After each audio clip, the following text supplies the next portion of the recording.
Hi, I'm Sharon Macklis at IDG Communications, here with episode 46 of Do More with R.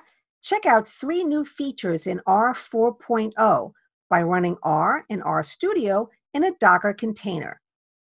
Docker is a platform for creating containers, completely self-contained, isolated environments on your computer. Think of them like a mini system on your system.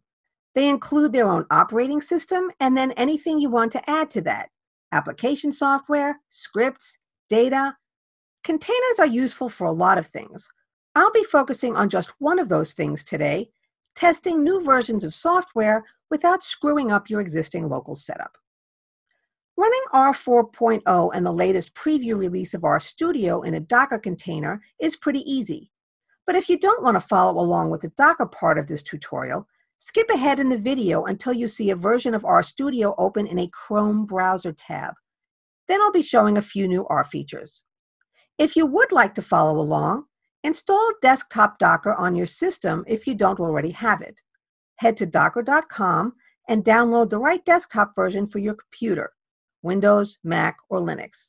Then launch it so you see the Docker icon, like I have here.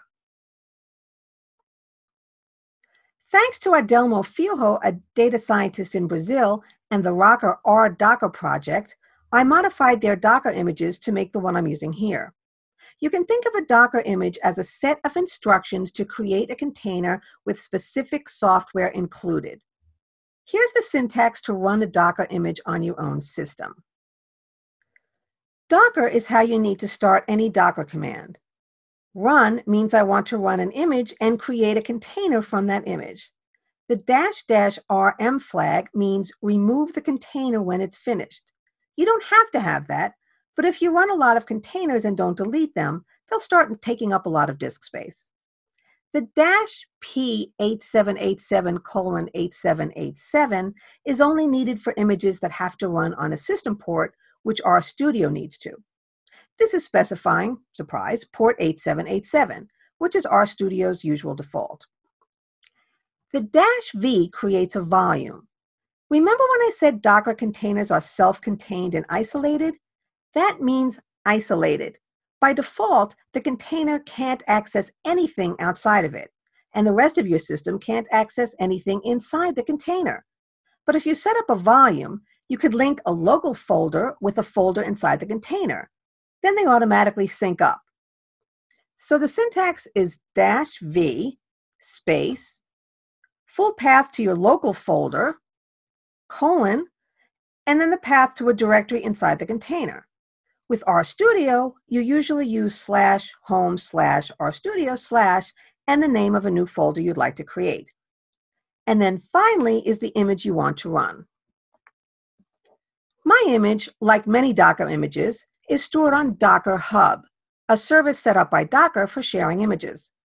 Like with GitHub, you specify the Hub username, / and name of the repository. In this case, you also add a colon and a tag, which helps if there are different versions of the same image. Okay, so here's the code you'd use to run my image for R 4.0 and RStudio. So it's Docker, run, remove when finished, use port 8787, set up my volume with my local More with R folder and a new More with R folder in the container, and then the name of the image. That's username Sharon000, that's me, in the My RStudio image repository, version 1. So let me run this in a Mac terminal window. We'll copy this code. Copy, open a terminal window, and paste it. Now that didn't take long for me to run because I already have the image on my computer. When you run it for the first time, Docker will need to download it from the Docker Hub, so it will probably take a while. But after that, unless you delete the local copy of the image, it'll be much faster. So now if I open localhost at port 877 in a browser, I should see RStudio. Let's give that a try. Localhost 877.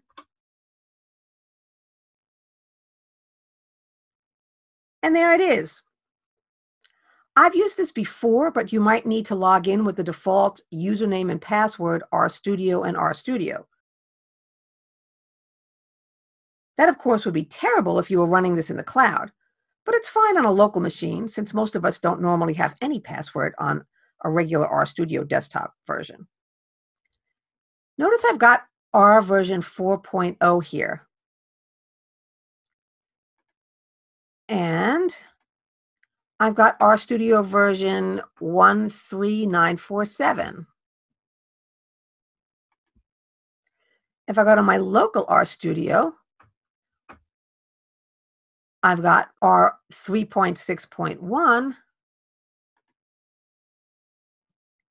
and an older version of RStudio 1.2.5033. So now let's look at 3 new features of R 4.0. I've got my More with R folder here. Let me open that. Might take a little while to pull everything in. And let me open file 01 for this version. Here I'm making a simple data frame with info about 4 cities. Let's look at the structure. Notice anything? City and state are characters.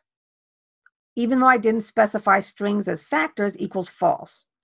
Yes, at long last, the R data frame default is strings as factors equals false. Let me try to zoom in a little more with this so you can see these are characters. If I go back and run the same code in my older version of R,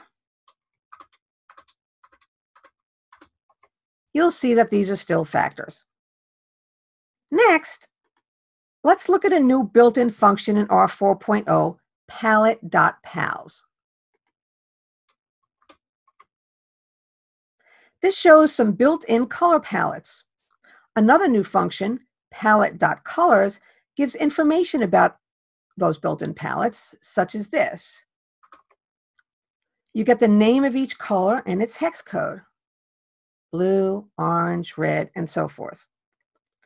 If you then run the Scales package's show call function on the results, you get a nice color display.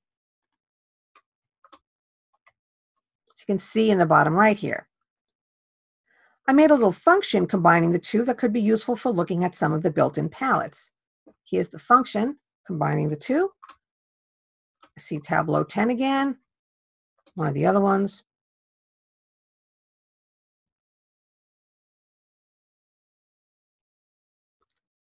You might want to play around with this a little more.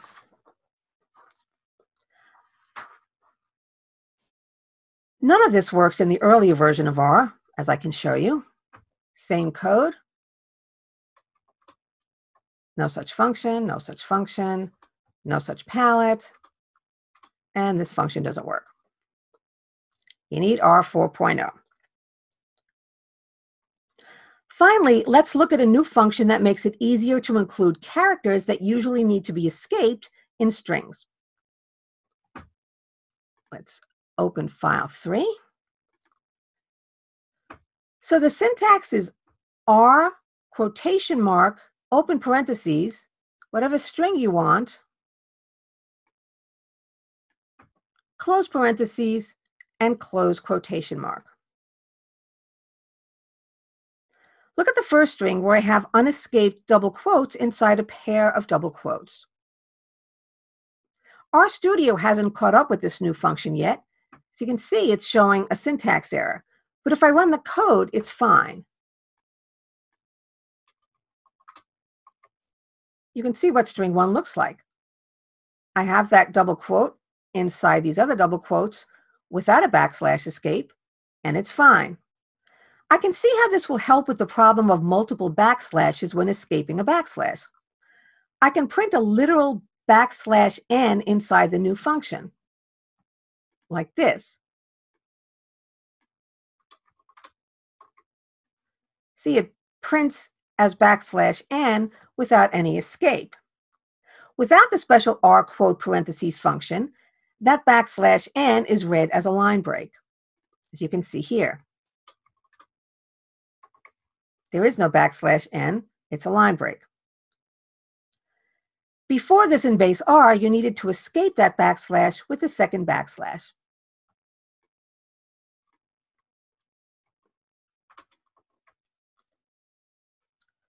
For those of you who use regular expressions in R, you can see how not having to worry about all these backslashes may be very useful. If we head back to the older version of R, you'll see that these first two don't work.